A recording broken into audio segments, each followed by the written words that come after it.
All right, welcome to the Grigg and Rig Show, episode 3. It's been a long hiatus for us, but we have a returning guest and a new guest joining us on the show. Josh and Brandon is returning.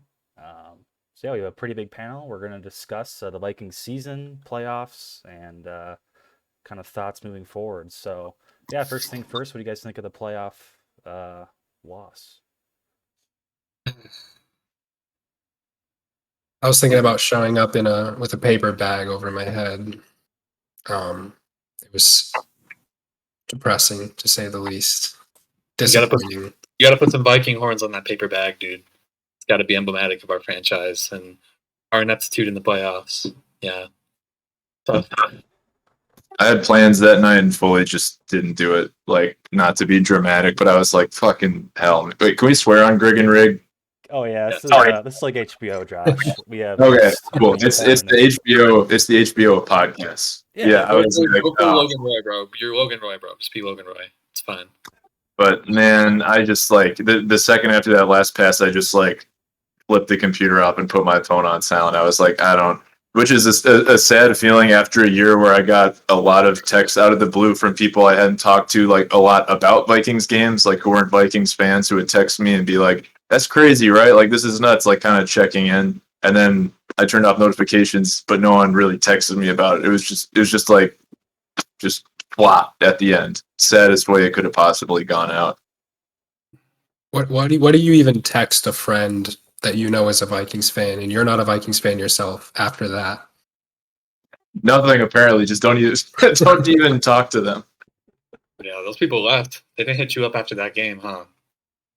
So were you guys confident like going into the game? Because I kind of felt like, we're all waiting for the second shoe to drop. I feel like the entire year, just with kind of the lucky games we were winning. I know, Vicky, we were talking about this, but we felt like national media though it gone so far like against the Vikes, holding them like the record against them that like we thought maybe they're even too high in the Giants going in. But I still accept them to pull it out. But I wasn't like shocked that they lost, I guess. Yeah, I mean, I was telling you, and maybe even both of you, Josh and Brandon, that if we were like a 10-7 or 9-8 team, and we had this point differential and like the way we performed, we wouldn't have gotten the fraud allegations as heartily as we did, being 13-4. Instead of being rewarded for our record, everyone just kept doubting us. And I mean, after that performance, I guess it's well deserved. I guess going back to the confidence scale of things, I was pretty confident to an extent. Like, I just figured that I'd give us like a 2/3 chance of winning, I suppose, if we had to sum it up like numerically. But I don't know. I mean, seeing the Giants round one meaning like the first regular season game we played against them, they seemed pretty good. They're a well-coached team, of course. Dable's been a really good head coach, first-year coach, just like KOC. He's got those guys playing, like, getting the absolute most out of them. The roster's not outstanding. Their defense is pretty good. Figured we could. I'm impressed with their offense about how good we played against their defense, but I figured with how much, I guess, of a lack of skill position talent they have, mostly at receiving, I figured we'd be able to withstand them. Considering, yeah, we have one of the worst defenses, if not the worst in the league, I still thought we could mitigate that to an extent, and maybe Saquon would run wild on us. That'd be how we lost. That's kind of what I thought might happen coming in. I didn't think Isaiah Hodgins, a guy who was picked up 2 months ago off a practice squad at the Bills, would go for triple-digit receiving yards against us. That wasn't on my bingo card coming into this game. But, I mean, there's a whole multitude of factors as to what went into that game. But in general, yeah, I was optimistic to an extent. I know Brandon was probably pretty optimistic in general about the playoff run coming up here. He'd always tell me not to look ahead to the Niners and be like, oh, we're going to lose. I kept saying we're going to lose to the Niners. Brandon's over here like, dude, stop being so pessimistic. Why can't we beat the Niners, And now looking at what just happened, I don't know. I feel like we would have gotten dicked by the Niners, but we don't have to worry about that because it's not going to happen. So. I just wanted us to just think about the next playoff game. Just think about the first playoff game. I mean, we hadn't been in a playoff games for 3 years. We hadn't been at home in like 5. Miracle, yeah. Yeah. So I mean, I guess I just wanted us to just focus on the Giants and not even think about what lays after that. But yeah, I mean, to Griff's point, I was definitely confident going into the game. I mean, I listened to our first matchup on Christmas Eve when I was driving back to Minnesota, and that was a hell of an experience to listen to that game. I think the most unexpected thing for me was Daniel Jones just like sunning us. I mean, I don't really know how else to put it. And I think that I was having some pretty terrible flashbacks when we put up the first touchdown and then they just so quickly scored back on us. And then I can't remember if we 3-and-outed on our second drive, but for them to then again put another tutty up on us right after, I was just like, here it goes. Like, this is it. And when we stayed with them and we came back and we were down by, was it 3 at half? Were we down by 3 at half? Yeah, I think so. Yeah, 14 or something. My confidence levels were there. Like, I was like, we've got a game on our hands. Like, I think we can really do this. Like, we're a late game team. And especially when we got to the fourth quarter, I was like, this is our time to shine. And we didn't really do that. We did the opposite, especially on defense. Yeah, I think some of the play calling was poor on both ends. Obviously, defensively, there was. I don't know for the life of me how after 3 of Daniel Jones's scrambles / read option run plays, we didn't devote a QB spy or anything on third down and whatever. Like, they had so many chances where receivers were covered pretty well, and Jones would just take off and scramble, get 10+ yards, move the chains on us. We couldn't do shit about it because we have the slowest linebackers in the NFL, and it's just speaks to, I guess, the worth of coaching and being able to maximize talent that's not there, especially when you have a team across from you who has been able to do that all year and has gotten them into the position where they are now, where they're playing a second-round game against the 1 seed. And I think KOC's done a good job this year navigating just a weird cap situation we have with our team, a bunch of aging veterans, lack of depth, top-heavy squad for the most part, and getting us to this point of winning the NFC North, which is something that we shouldn't take for granted. I mean, we haven't won the division since 2017, I believe, so it's a good accomplishment. And who knows if we'll get to this point again next year with how good Detroit's looking coming up here. Green Bay can still turn it around. Who knows? And that being said, in the micro perspective, just in the game, I think KOC had some calls that just weren't quite what we needed, and depending on the situation. Obviously, people can cite the Jefferson to Cousins throwback on that second drive. I feel like for me, we had just given up a touchdown drive in probably 2 or 3 minutes. It was the quickest drive of 80 yards I'd seen in a while on us. Yep. Even for Vikings defensive drives this year, that was a new low in terms of how easily they moved the ball on us. And we come out 3rd and 2, where I'm going to argue that Madison might have gotten that first down, by the way. I don't know why we didn't take another look at that, but either way, we run that play call on 3rd and 2, 3rd and 1. Just run it with Alex, man. Just let him get that 1 yard or 2. I think we had CJ out there too. Just let him run it behind the. I don't even know, man. Yeah, that was a really odd play call, especially for the home team. That's something if you're on the road, you're the underdog. Let's throw a trick play in there. But that felt almost desperate for your second drive of the game. It was just really bizarre. Well, I feel like O'Connell. I mean, again, giving him full credit for what he did with this team in the weird situation, and all of that being said, not detracting from it at all. I would say this was maybe some of the worst play calling we've seen from him the entire season. I mean, you could talk at length about the defensive scheming and how inexcusable that is, given we're back facing the same team in the same place. How often does that happen?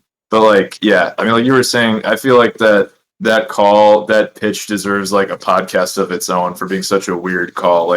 Why would you do that with the weapons you have right there? I mean, you mentioned Ham was there. I don't think you would have even known Ham was in the game, O'Connell as a play caller and coach is, I think, miles ahead of many of the other options we would have looked at this year. But this was definitely a game, I will say, where some of his inexperience in the role as head coach showed a little bit. It faltered a bit. It's just, I think he's really smart, though, and, he's going to learn from these mistakes. But, yeah, moments like that, I mean, I would say probably that weird pitch back to Jefferson, back to Cousins, and then, well, I mean, obviously the last, the final offensive moments of the whole game, we can maybe get to that later. But strange play calling, mix of weird choices, and maybe not the best personnel at some points. But that also raises the question, like, did Cousins actually play a good game? I feel like that's sort of been explored a little bit. Like, he didn't actually play his worst game other than the horrible choice at the end, but, like, was it enough? I don't know. I mean, he threw for 80% passing. He had like 280 yards, 2 touchdowns. I would say he had one of his probably top 5 games of the season, honestly, up until that point, just in terms of not turning the ball over, making, for the most part, good decisions. What's gone understated with this season that I hope we as Vikings fans remember is how much under duress Kirk was all season. I think he got hit the most in the league. I think he had the most pressures in the league. And he hung in there. Like, he was tough as hell this year. Like, I respect the hell out of him for that, considering our interior offensive line woes that I'm not sure if we're going to fix that in the draft or in free agency. I'm not sure what we're going to do about that. But, yeah, I mean, it's just considering the fact that we have our poor interior offensive line and our center who was missing for a few weeks, who were basically hailing as a savior of sorts to help patch up the line for the coming playoff game that we had, only to go up against someone who's arguably a top 5 defensive tackle in the NFL already. Dexter Lawrence is a machine. He dominated us from start to finish. Even on that final play, he was barreling down on Kirk. And the fact that we even had a route that was under 8 yards on 4th and 8 to begin with, I think is an indictment on KOC for not realizing who is manning the offense. A guy who over the last 4 years has a penchant for checking it down in very important situations and very timely downs. And we give him that opportunity. I'm still giving Kirk all the credit for how he played this year in terms of just leading this team. But in that scenario, I don't think we should have enabled him to have that fallback plan on that down, on the literal season on the line down that we had right there. And there's just a lot to pick at in this game. TJ Hawkinson, shout out to him for having such a great game. I mean, he was a yak machine, making tough catches. That one off 4th down where he took that huge hit in the sideline. I can't believe he held on to that pass. That was pretty incredible. Yeah, that was a pretty brutal hit, even for like a tight end like Hawkinson. I was like, wow, you really don't know nicely. Yeah, I mean, another thing with KOC, how the hell does Jefferson not touch the ball all but once in the 4th quarter? How the fuck can we not throw a wide receiver bubble screen 1 or 2 times, get the ball in that man's hands, and let him go to work? He had most of his touches in the first drive of the game. Like, our first 15 plays, as you were texting me, Josh, during the game, we're the best in the league at that. Like, we're so good at scoring right away. Such a textbook Vikings game that it was like just the perfect scripted opening drive, and then just ends with a season-ending check down. Like, I don't know what's more quintessentially Cousins and 22 Vikings than that. But you can't write the Kirk Cousins era any better than that, honestly. Just like how good of a game he had, and then having that moment that everyone is going to microanalyze and just get down to it, and to have that define his entire performance. That is Kirk Cousins in a nutshell. The last thing that I personally want to say on that is, I mean, in addition to it being such a heartbreaking situation, given what a beautiful and exciting season it was, I'm also very worried about how this plays into Kirk's own psyche and the kind of mental damage to his confidence and outlook on the game. Because in that presser after the fact, he sounded unbelievably rattled, like maybe even more so than normal. Because I feel like one of the great things this year is that, you know, he was obviously put in this leadership position with a coach who actually believes in him. He started feeling like more of the quarterback of the locker room and the team, not just like a hired gun per se.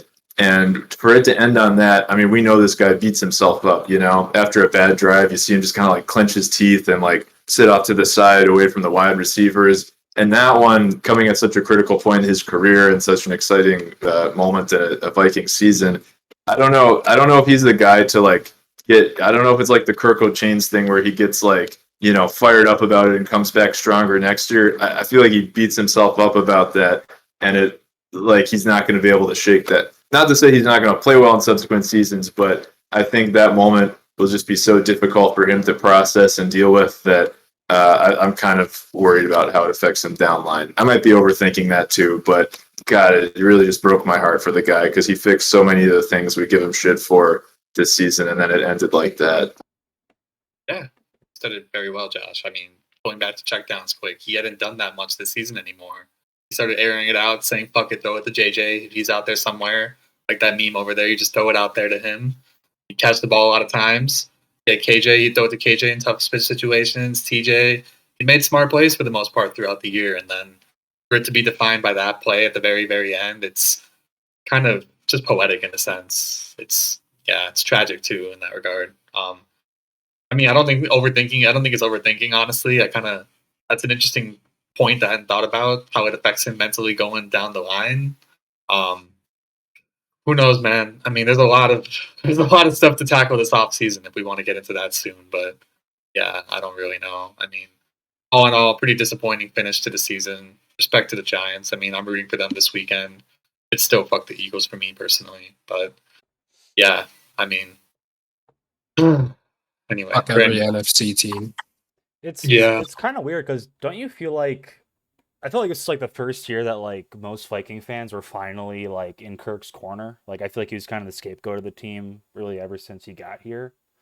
But when I was just pulling up the numbers, like this year wasn't really better than any of the other years statistically. Like he had a lower quarterback rating than last year. Like his yards were down. He had like way more picks. Like it's kind of interesting how like I feel like he's always like the narrative's always been like probably against him more than it should, and this year was like with him more than it probably should have been. He's such a weird player. He really is. I mean, that's wins are going to play into that always. Like Yeah. wins are always going to play into what the fans view the quarterback as. Sorry, Josh. Go ahead.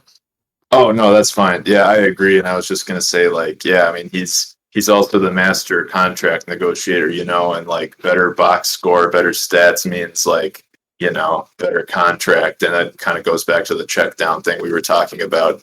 Yeah, maybe I'm giving him too much like 4D chess credit to say like, oh, you check down a bunch, you get better stats, you get a better contract. But I mean, this year was really the best case scenario with like a, you know, offensive mastermind who could get him to air it out more like that. So like you were saying, it definitely, you know, wins matter so much more than a QB stats. So it's very telling that, you know, we had so many wins on a year that was statistically one of his worst on record.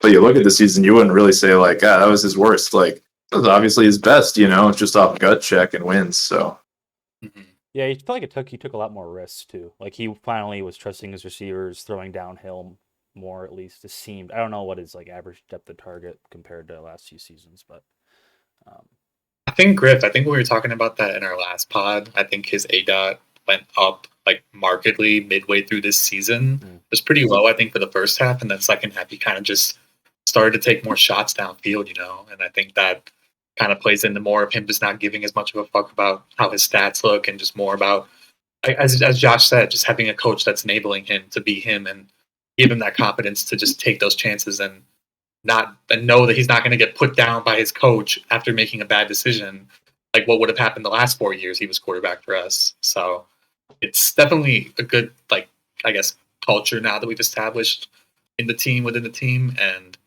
I wonder where we go from here in regards to how teams are now bracketing JJ and how we kind of combat that, whether we draft a receiver possibly this draft.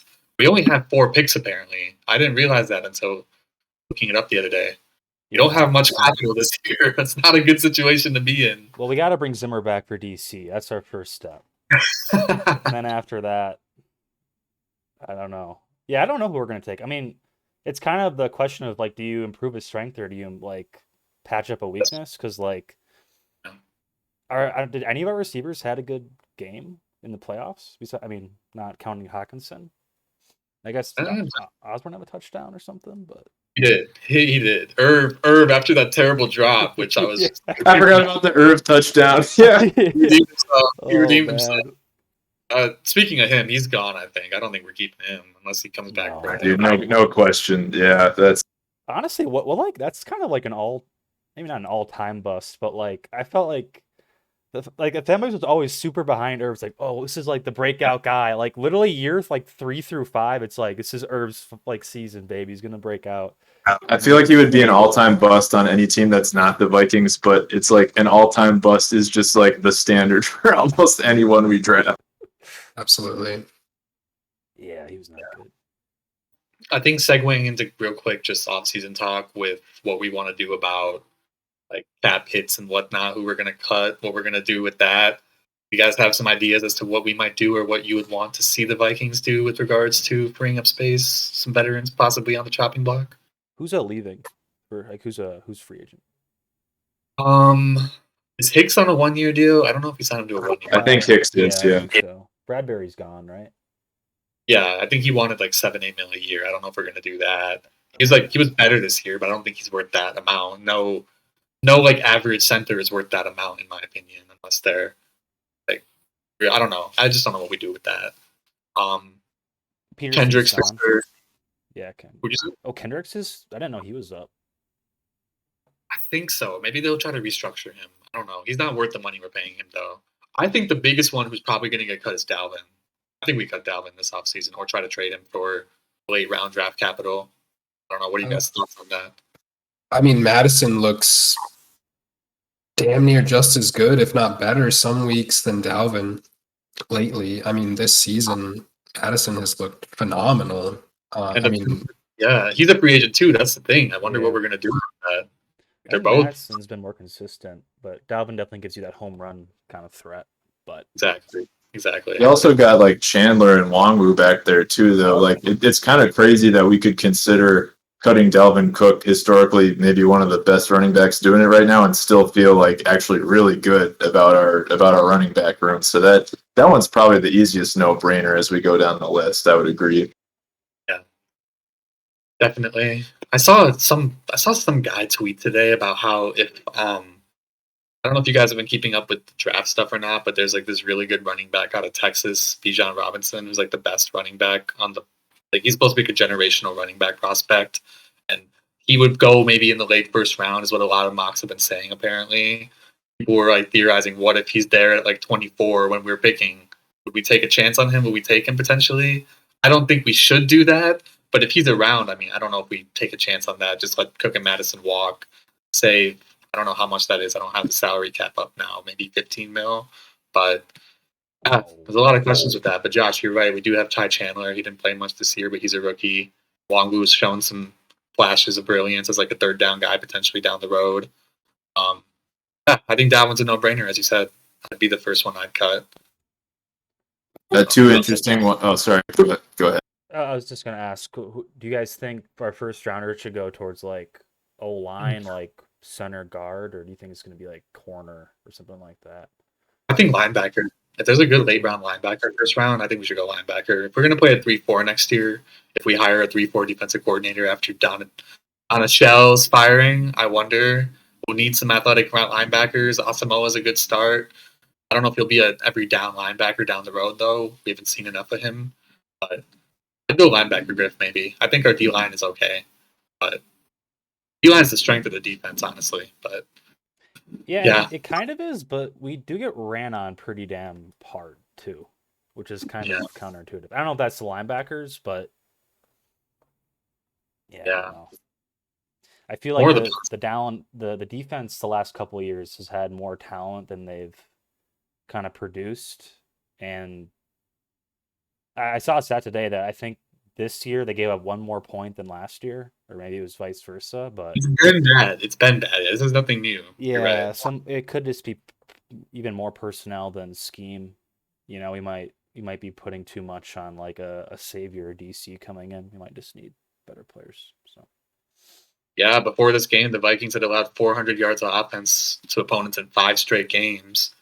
They averaged 388 yards given up per year. That was 30th in the league this year. Like, we're just top to bottom, one of the 3 worst defenses in the NFL.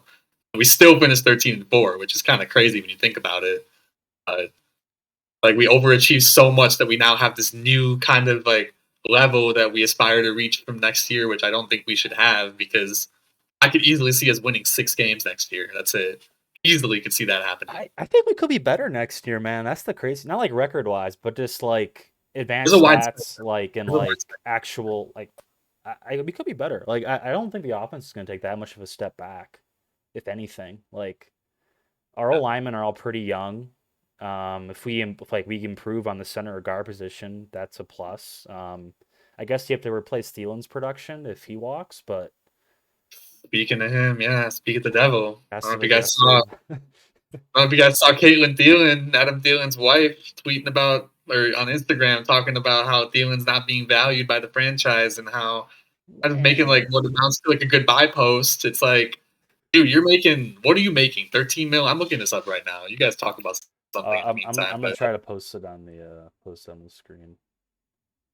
It's It's high. He's making like 12 mil right now. Osterbone's like 1.5 mil. His cap hits 20 million.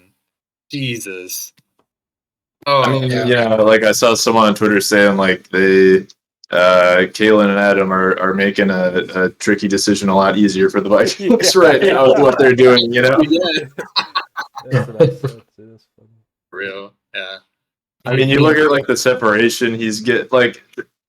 God, it's a damn shame, man, because you want the Minnesota boy to have his shot, but man, he was running backwards sometimes this year. You remember? You said there were like multiple times where I'm like, dude, why are you running backwards? And it's one of the toughest points of a player's career, maybe, where it's like they're just starting to slip from their greatness, and the cap hits too high, and like it has to be done. Like it couldn't be more difficult with any other player, but like I don't know. I think we gotta like. Where does he even end up? I don't know, but like, I don't think we can take that cap hit. Like, just realistically, we got to clear house to pay for Jefferson. So, He's due Yeah, for an I forgot extension. about that. Yeah, is You Smith guys- gone too? Who, Harrison? Yeah, Harry. Maybe. I don't know what his cap situation is. He's making a lot though, of course. yeah, his hit is massive too, if I recall. Well, we gave him that huge extension for no reason. That was a classic Vikings move. I'm intrigued to see how Scene does next year. Lewis Scene, because hopefully he'll be the first round pick this past year. He had that broke his leg in London when we played the Saints. Mhm. Haven't seen him since, and I wonder. I mean, Cam Bynum was not that good this year. I don't think he's going to be like a bad player his whole career, but I don't know if he amounts to anything more than like a career backup down the line. So Yeah, Smith is 14 million next year and 17 million the year after that. So sheesh. yeah, not great. And it's, safeties age so well, which is a good thing. But Yeah. it's gonna be rough. I don't know, guys. We got a lot of work to do this offseason. I'm going to be more invested this offseason than I have been in recent ones because of what's to come. I mean, there's a lot that's going to happen this offseason. When we went into the Giants game, I was kind of like, I think I was a little too cocky with the way things had gone for the Vikings this season, and I was like, it's the luxury of a playoff team with a great record that I'm not even going to look at the draft yet. I'm not going to look at off-season moves. Like, I'm all in on this wild card round. I'm not even going to think about off-season. And like, when was the last time? Like, I guess 2019 was the last time we didn't have to start thinking about the off-season right after a pointless Bears game. But now I'm actually kind of excited because part of me is glad they lost in the first round and not, getting trounced in San Francisco, because it's kind of like the conundrum of when we beat the Saints and lost in San Francisco, where it's like, well, you got the playoff win that ownership wanted, so I guess it doesn't make sense to burn it all down. Not that they should burn it all down now, but it's like, all right, you lost in the first round. Changes clearly need to be made. What would they be doing, if we had won this game by a narrow margin and then lost in San Francisco? Because that's the kind of like mediocrity that keeps real change and improvement from happening in this franchise, I think. I think from a fan perspective, I think that if we had won that first playoff game, it would feel a lot better, and this season would feel even just a slightly bit more like a success than, just 13-4. Yeah, I don't know. I mean, I get what you're saying, but from a fan perspective, I think that it's tough to look at that playoff loss in any type of positive light. Yeah, I'm being super cynical. I guess for my money, like that loss against the Packers is what like really took the wind out of my sails, because like at that point the 2 seed was still kind of in play, and we like if we had played really well against the Packers, like might have had a shot at that, because like looking down the line, I was like, well, we're not going to beat the Niners. If we had beat the Packers, we would have had the 2 seed because we would have beat the Bears. The Bears had nothing to play for. Even then, the Niners went to overtime that same afternoon against the Raiders. They almost lost that game. Almost just walked into the 2 seed, quite frankly. But yeah, and say like, Seahawks come to Minnesota and then you host the 49ers, like, also not a cakewalk, but like it's a lot better than what would happen this time. So I don't know. See, at the time, Josh, I was thinking when that was happening, when the Niners game went to OT, I honestly had the belief at the time that, you know what? I'd rather be the 3 seed at this point, because if it means avoiding Green Bay in the first round, assuming Green Bay was going to be the 7 seed, True. I would have rather played the Giants than play the Packers in the first round. I thought the same thing exactly. Yeah, I was like, oh, easily Giants over Panthers any day right now. But Save the Yeah. embarrassment. It's very ironic. Yeah. I mean, I would have much rather played the Seahawks than the Giants. Seahawks are fine, but I don't know. Giants are a better team than they are. But yeah, dude. I mean, Brandon, I agree with where you're coming from. I mean, 13-4 is still an unmitigated success in that regard, considering the team that we have. Like, we're probably an 8-9 win team like we were last year. We didn't change a whole ton with the roster at all, really. Kind of ran it back, just had a new coach and new staff. But I think Josh makes a good point, though, too, because the same shit happened in 2019, where Zimmer and Spielman's jobs were literally on the line based on that Saints game. We win that game. We extend them for 2 more years. We're stuck in purgatory for 2 extra years. And at least with this situation, we have a first-year coach, first-year staff. Like, there's no, like, stakes of that magnitude with this loss. It's just more so, I guess, with some of the aging veterans and seeing what we're going to do with them now. Whereas if we had won the Giants game, maybe we keep Kendricks, maybe we keep Smith, guys like that.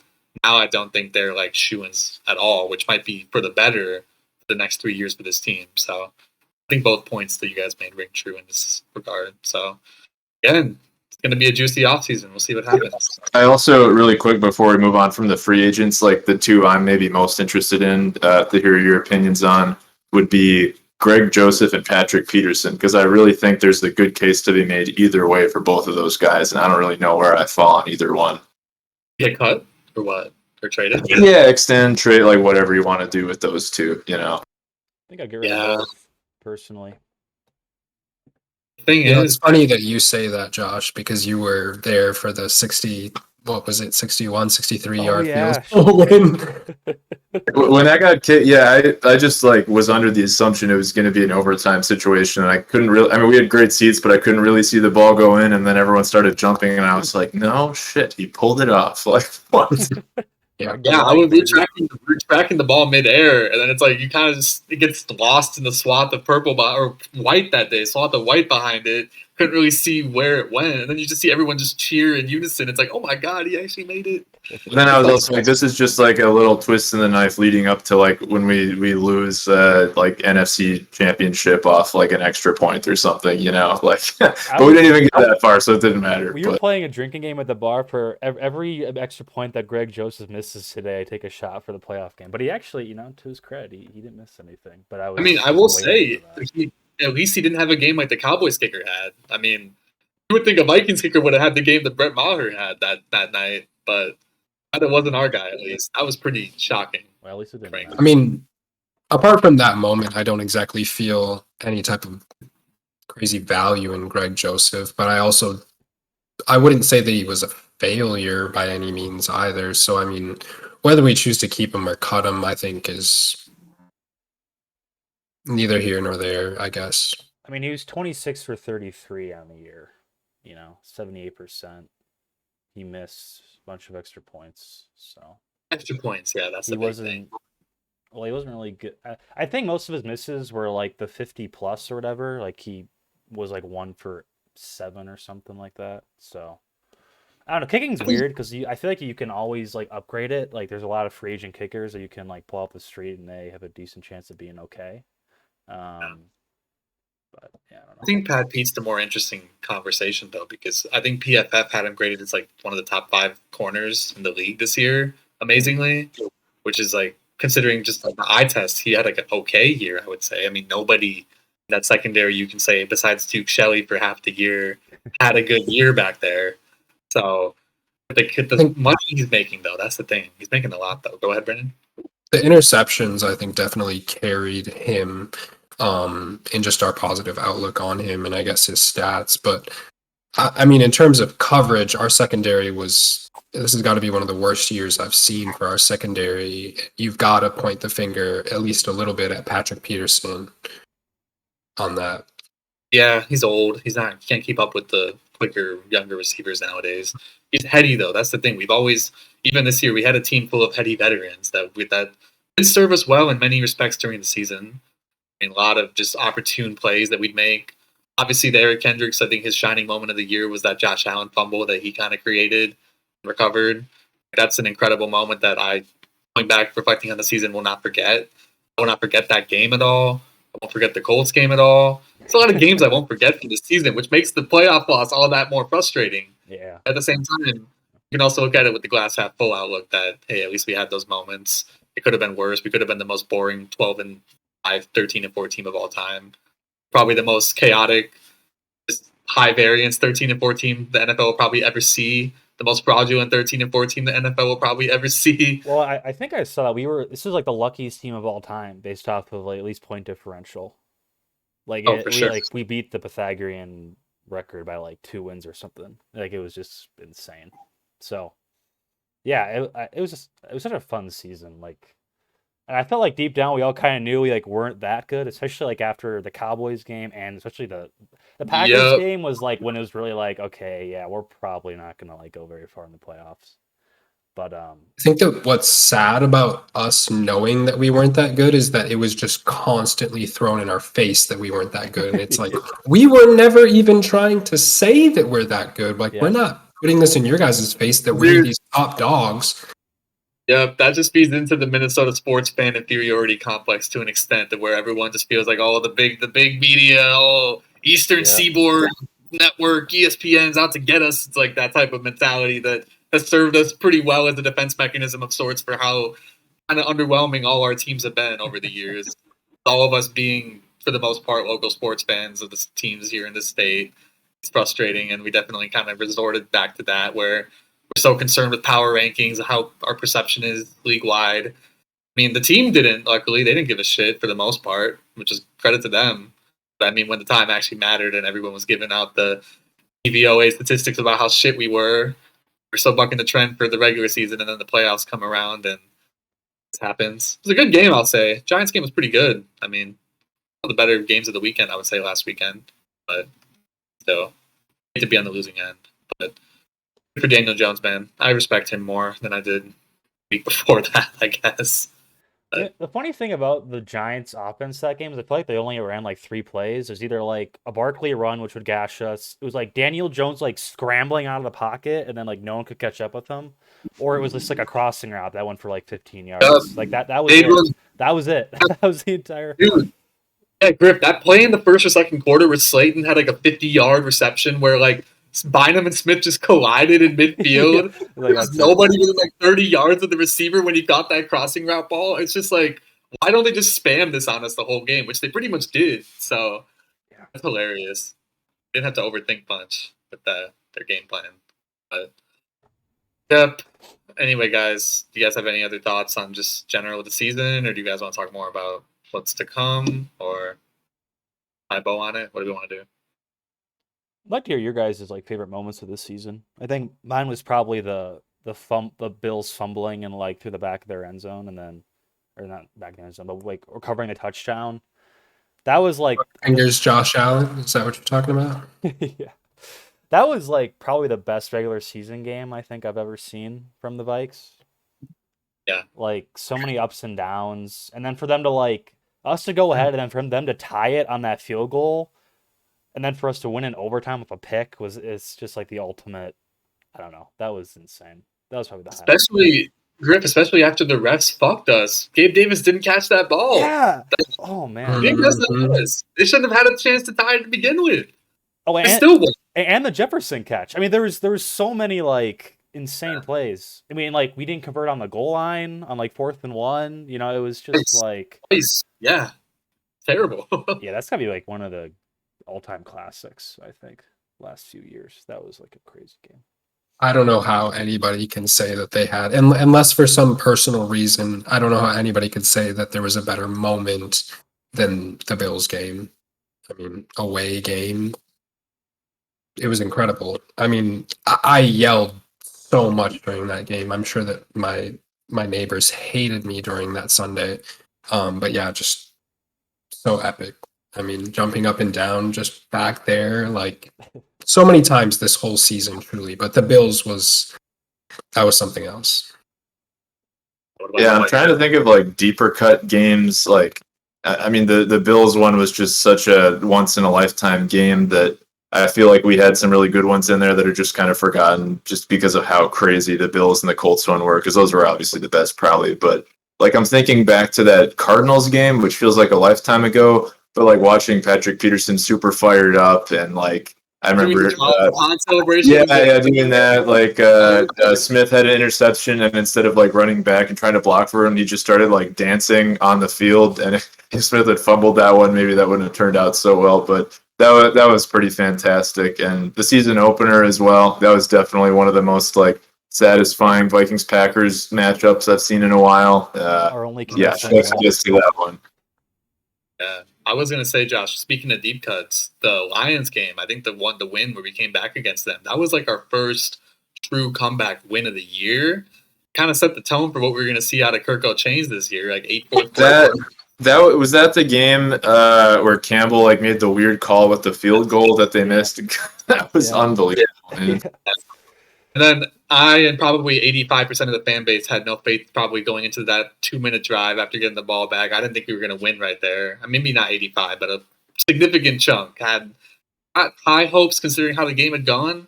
Then Kirk finds KJ on that 40-yarder, whatever that was. That was pretty incredible. I had no hope we were going to win that game. After Dalvin fumbled in the late third or early fourth, we were already down 10. Especially coming off that Eagles loss. That was a tough time. I was like, well, we'll see how this whole KOC thing pans out. But they also, just remembering the double doink also, mostly for that. That's pretty iconic too. Underrated, Josh. That's underrated. That was pretty wild. The London game too. Yeah. That was crazy. Man, and the Jets game was pretty crazy at the end. The Thanksgiving Patriots game, that was pretty fun. Game. You're right, man. There's so many like the Colts and Bills games to wash out. What otherwise would have been like easily games of the year. It's pretty insane. It's also funny when you look at these how it's like, man, we made Mike White and Andy Dalton and like the quarterbacks we made look like really good. We were in tight races with. It's kind of embarrassing looking back. Doesn't take away from how fun it is, but like you look at the quarterbacks we played, and it's like, yeah, Skyler. Okay, yeah. I mean, we were going up against some pretty funny quarterbacks. Teddy Bridgewater. Yeah. Oh my gosh. In Miami. That was a fun game. Dalvin Jones got that huge one. Yeah. Mac Jones had his best game of the season against us. Yeah. Come on now. It's a lot of ineptitude. But Matt Ryan. Yeah, dude. That first half, he was going off. And then Cooper Rush. Oh yeah, Cooper Rush ate our lunch, dude. Oh, dude, we did face Cooper Rush. Fuck. Sorry. For some reason. I wanted to think. Sorry, we were talking about favorite moments. Sorry, favorite moments. Worst man. moments. Oh man, it was such a fun regular season, though. I mean, from as far as entertainment value goes, like, yeah, that's the best you could hope for. It was so much fun watching this team, and especially seeing how, like, I mean, you think about like the Broncos, you think about some of these other new head coach situations, like, man, swing and a miss, you know, like to have a new franchise or a new regime installed, and it's just like you have a record this good and like real playoff hopes for the first time in a while. You know, all criticisms notwithstanding, like I definitely don't take that for granted. And I'm nervous and excited about this offseason, but you know, cautiously optimistic too. I don't know if it's like too early to call Kwesi's last draft a whiff, but I feel like he can maybe get cooking on that cap. Maybe the Wilfs give him a little more wriggle room this time. I feel like there were a lot of directives coming down from those guys about like who to keep and how to restructure. So we'll see. I'm curious if he gets like a little more freedom to do his Moneyball thing this year and what kind of decisions he makes. Yeah, it's a good point. I love the whole Kirko Chainz arc. Like him, like seeing him on the plane, like with like Z just like hyping him up. Like that was like one of the highlights of the year for me. That was awesome. That was incredible. The birth of Kirko was pretty incredible. That's the thing, Josh. We'll see if we get him next year. I hope the mentality stays. I hope he has a resolute mentality after something like that. I mean, I let it get to him. Knowing that this guy literally keeps a rock outside of his home for every day he's lived, I know that he'll probably just move on. Every day is another rock to him. I think he'll just accumulate 200 more rocks before the season begins next year and just run it back. Just clean sweep of the mind. He talks about that in his interview. He's so nonchalant about it too. He's like, I think it's like one per week. He's like, yeah, and you really start to realize life's not that long. It's like, oh, okay. Whoa. You guys need to check that out if you haven't already. This guy literally keeps a rock outside of his like home, like deck thing for every week he's lived on this planet. Just collects a new rock and puts it in his like front yard area. I I missed want to throw that. rocks. I want to go to Kirk's crib in Rosemount and throw rocks at it, bro. I'm just kidding. I'm not that angry of a Vikings fan, but I can be. There will be a lot of rocks available for throwing. Oh man. Yeah, I'm just looking at our draft. So Cena didn't play. Ingram wasn't very good. It's terrible. Booth didn't play. Booth was not good or didn't play. Asamoah, I think I know you were high on him. Yeah. Caleb Evans was not. He would have been good, dude. He was actually pretty promising for a few weeks until he had 3 concussions in the span of like 7 weeks. Like if he gets one more this year, it could be a career ender. If he had another one this year, if he came back, I'm gonna hold out on him until he maybe recovers and see how he does next year. Yeah, Chandler we already mentioned, and then some like 7th rounders and stuff. Naylor. Yeah, Naylor could be a future wide receiver 3. I've been seeing some rumblings about him. I mean, Brandon, you and I went to that Bears game, and Naylor had like 60 yards receiving in the second half when the backup was throwing to him. He looked pretty good. I mean, I don't remember if you remember us talking about him because we were both freezing cold during that game. But The Do you think feeling good about maybe draft a quarterback? I know. Anthony Richardson, bro. If it's gonna be anybody, I mean, it's Kirk's gonna be 34, which is kind of crazy. I didn't know he was that old already. He's getting up there. Griff, I was reading, not reading, but I just came across something that, or a tweet, or maybe an article saying that the 2024 draft class quarterbacks is supposed to be pretty good. And I feel like this year's class is pretty top heavy. There's 3 guys who are going to go in the top 10 most likely. After that, there's some project guys. I think PFF did a mock draft and they had us drafting a quarterback in the first round. Actually, some guy out of Stanford named McKee. I've never heard of him before. I don't watch college football anymore, but I don't know. I mean, I've heard good things about Richardson. He's like a dual threat, really, really explosive athleticism, kind of a raw talent guy, but I think he'd be better than Malik Willis when we're comparing similar prospects in this regard, like dual threat, like raw talents. You'd hope so. Would hope so, yeah. So we'll see, Griff. It's gonna be interesting. I mean, we can't do a Kellen Mond round 3. I was just gonna, yeah. I forgot his name. I couldn't even bring him up. He was that bad. Yeah. Yeah, I also wonder if like you think the Vikes would be in on a Lamar kind of deal? Would we have to I was hoping someone would mention that. Yeah. I've been saying this for months, dude. I've been saying this for fucking months, man.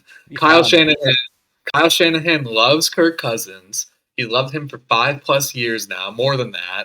They were on the same staff together in Washington when he was there. By the way, quick aside, it's very fascinating to see how much has come out of that Washington coaching staff from like 8-9 years ago. True. McVay, Mike McDaniel, the Dolphins coach, LaFleur, as I already said, McVay, but KOC, like so many guys out of that staff. But either way, I think they could maybe trade for him. Maybe Trey Lance. Maybe if Brock Purdy ends up winning a Super Bowl with these guys, Trey Lance could become expendable.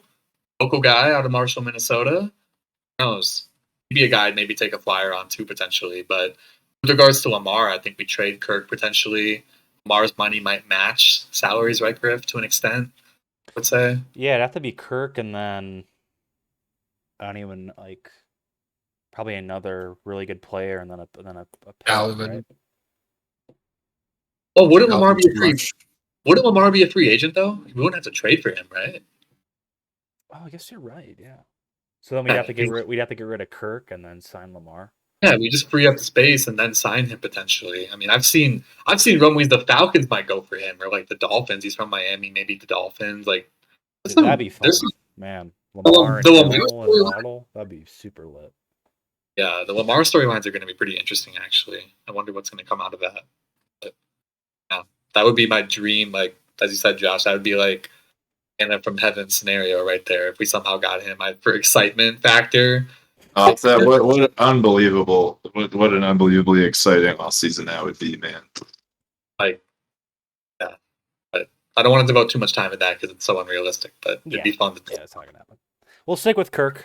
Kirk will come back. We'll maybe draft like a late round QB. Like, who's that Iowa guy we got like 2 years ago? Staley or something. Oh, Nate Stanley, maybe. Yeah. We'll do something like that. You know. No worries. Crazy. Yeah, he's getting up there. I mean, he's 34, so See what happens. But Any closing thoughts, guys? Our storied, our hallowed guests in this podcast of ours. What do you guys think? Always next year. That's every year as a Minnesota sports fan, isn't it? Should be our motto. Just replay the same clip a year from now, exactly. Pretty much. We'll be at each other's weddings looking at this video. Because always next year, for the Vikings, it'll be the one commonality we have with each other. I will say, like, exciting times ahead for the NFC North, generally speaking. Because I'm super stoked on the Lions. Such a fun team to watch. I feel like, maybe people went a little hard on the Hard Knocks Kool-Aid at the beginning of the season, but they really pulled it together and like had so much fight and were such an entertaining team to watch. And I will be forever indebted to them the way they took down the Packers with absolutely nothing to play for other than keeping Rodgers out of the playoffs. That was a fantastic ending. That was my Super Bowl, and also the Bears have like the cap space the size of America's GDP right now, so that'll be interesting to see what they do with that. And what are the Packers going to do? I don't know. I would love to watch things crash and burn a little bit more there. So we'll see. Another Rodgers saga, no doubt. He's going full Brett Favre at this point. We were too young for the whole Brett Favre. So you mean he's going to go to the Jets and then become a Viking, maybe? Yes, exactly. Honestly, the Jets scenario actually makes sense too. That's the scary part. That's actually the scary part. Like, he could genuinely go to the Jets, and I wouldn't be that sure. I think he would. I think it's just like he doesn't like New York would be the only thing. Like, I just see him being like an anti-East Coast city guy for some reason. I don't know. You're right, dude. He's too counterculture for that. He's too cool for that, bro. Right. I'm actually curious. So you guys think we'll, like, not record-wise, but I actually think we could be better next year. Because I think the defense really can't get any worse, and I think continuity on the offense, and we're not probably going to lose any key pieces. I think there's a chance we could be like 10-7 next year, like 11-6. You define no way we beat our regular season record. There's no way. Record, I think that we need to be. Record-wise. I mean, this is going into the fan insecurity, but I would like to think that we'll be more respected next year going into the playoffs. And I mean, I think a lot of the disrespect had probably played around the fact that we were 13-4 and we're like weaker than most other playoff teams. But I would just like to think that. Do you guys want to do a quick exercise where we just like glance at next year's opponents and say, like, if like a rough prediction, like just say we keep Kirk, maybe we lose Dalvin and a couple of key players, but keep some, and just kind of like be like super quick, like win, loss, see what we think. I like it. Let's do it. Okay, so I'll just rattle them off. Give me what you guys think. So 2023 home opponents: Chiefs. Loss. I don't think we even need to discuss that one. Chargers. Win. At home. Oh, this is at home. Yeah, this is all at home so far. So Chiefs and Chargers. I'm going to say loss on that one. Sean Payton maybe coming to LA. We'll see. See what they do at head coach. I don't know if Staley will stay. But Okay, indeterminate on that one. Saints at home. Win. Big W on that one. Okay, so we're 2-1, 1-2 so far. Bucks at home. Win. and Brady's not coming back. Win. So let's say 3-1. Bears at home.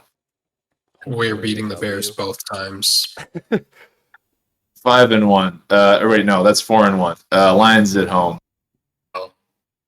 Probably. I think we're going to trade with them again. Yeah, we're But probably. sorry, we're just talking about at home.